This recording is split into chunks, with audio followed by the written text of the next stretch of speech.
Kala itu saya lihat ada di foto di medsos itu Pak Presiden Prabowo di Padepokan Agung bersama Mas Maji. Apakah Mas Tono juga di situ? Itu Gini, lah itu saya jadi marahin, itu saya dimarahin di situ. Nah, Jadi pada saat 2012 itu kan ada Munas PBFC, itu menyusun kepengurusan. Jadi menyusun kepengurusan baru. Formatur itu rapat menyusun formatur kepengurusan PBFC 2012 itu Pak Prabowo formaturnya dibawa ke Madiun, Mas. Oh. Padepokan Madiun itu dikumpulkan semua perguruan silat, formatur duduk di sana. Sehingga di Padepokan Madiun. Wow. Menyusunlah kepengurusan itu. Nah, yang saya cerita tadi, ya, Pak Prabowo tuh begitu hormatnya terhadap Esa Terate. Karena kakek-kakeknya itu orang Esa. Pak Margono tuh kakeknya bapaknya Pak Mitro itu, Pak Margono itu tokoh Esa. oh, Ada sejak jadi dia memang pendekar pada Esa zaman seperti. Jadi pada saat itu datanglah semua hormatur dasar kaget. Loh, ternyata ada perguruan silat yang punya padepokan segitu. Dipikir padepokan itu tangan mini itu aja gitu. Nah, kalau yang lain kan padepokan kecil-kecil. Esa Terate itu padepokan segede ada ruangan besar. Seluas itu. Nah, sehingga kita waktu itu nyusun kepengurusan itu, Pak Prabowo nyusun kepengurusan di sana. Jadi Pak Prabowo itu hormat betul dengan Esa Terate sebenarnya. Kita jangan sekarang malah lete-lete kayak begini gitu loh. Ya, jadi disusunlah itu yang saya cerita tadi. Mas Topik menjadi salah satu wakil ketua, Mas Fahmi jadi wakil sekretaris, saya di prestasi, Mas Kat menjadi wasit juri. Itu susunnya di sana. Dan saya nggak ada di telepon. Oh, kok kamu nggak ada? Tahu apa, Mas? Ini Prabowo teman-teman kumpul sini kamu nggak ada, Mas. Dalam kan bukan formatur, saya kan pengurus biasa gitu.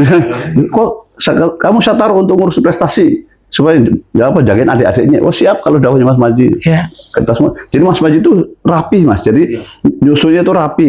Oh di tingkat pimpinan taruh siapa, tingkat administrasi, tingkat ini siapa, di kadernya itu disiapkan. Jadi Mas Topik diisukan macam. Mas Topik itu dari kader jauh-jauh hari, Mas. Di jauh-jauh hari di kader. Jadi masuk ke PB itu sudah jadi wakil ketua tuh harapannya apa? Jadi saya kalau agak panjang sedikit bercerita ini keren. Mas Topik itu dilatih tingkat 2-nya khusus berdua. Yang latih Mas Maji sama Mas Wi sendiri loh. Disahkan sendirian loh itu.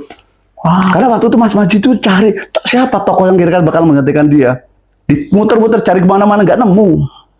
Ini kader disiapkan itu sebenarnya bukan kaleng-kaleng gitu loh. Mungkin Mas Topik sendiri nggak mau mengakui ini, tapi ini loh faktanya.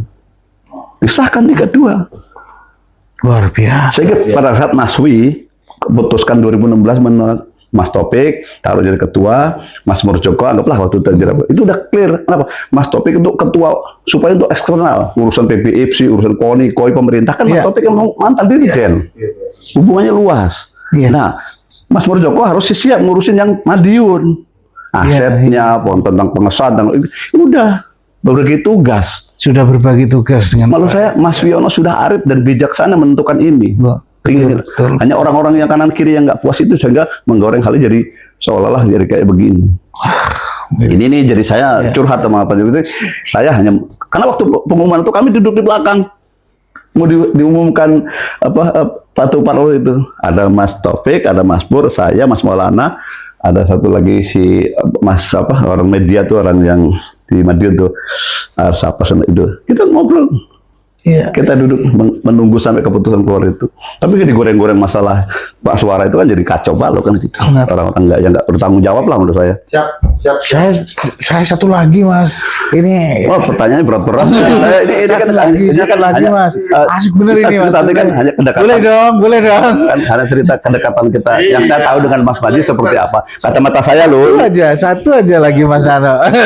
Mas Nano, setelah panjang lebar seperti yang Mas Nano jelaskan, harapan Mas Nano ke depan apa, Mas, untuk Esa Terate?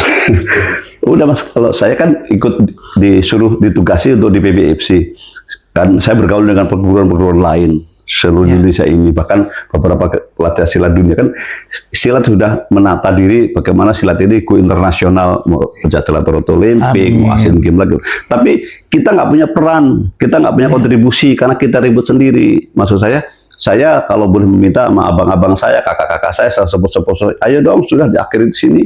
Kita duduk kembali, nggak ada nanti yang langgeng. Jangan mau punya jabatan apapun nanti di akhirat sana dipertanggungjawabkan. Bener apa enggak? Udahlah.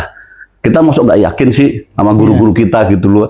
Ada Mas Maji, ada Mas Imam, mungkin yang pernah ketemu dengan Pak Harjo dan lain-lain kan. Sudahlah kita bertanggung jawab atas leluhur kita ini. Harapan saya, ada Mas diakhiri Mas. Apapun yang terjadi, yuk 2026 ini resolusi kita diakhiri, duduk bersama, apapun ceritanya, kita perapatan luhur bersama lah, apa segala macam, kita akhiri selesai, sehingga apa? Kita nata kembali. Di IPSI kita berkiprah, mungkin nanti dia pencateret Olimpik, kita tata. Saudara-saudara saya yang di luar negeri, kita dengan aku gagah-gagah punya luar negeri, lu nggak nanya tuh sekretariatnya di mana, pelatih siapa, berapa anggotanya, kan nggak tahu. Gagah-gagah doang aku punya di mana, tapi kita tata pelan-pelan. Misalnya, jadi kalau ceritanya, maunya sudahlah, nggak ada yang diuntungkan nih kalau ketemu ribut kayak gini terus gitu. Sana juga, maksudnya saya ngeliat perjuangan Mas Ketum mempertahankan ini kan, Mas Taufik mempertahankan ini kan juga luar biasa gitu loh. Ini habis-habisan lah ibaratnya gitu. Saya pikir di sana juga sama habis-habisan, tapi kan hanya untuk urusan-urusan seperti ini. Stop, keluarkan urusan politik, kalau agak kasar terakhir. Ini kalau selama masih ada orang-orang politik yang memanfaatkan situasi ini, ya sudahlah. Kita dulu bersama, ke depan nanti kalau mau berpolitik, bikin aturan organisasi. Silakan berpolitik, tapi koridornya kita jaga supaya marwah Satrat ini tetap ada di situ.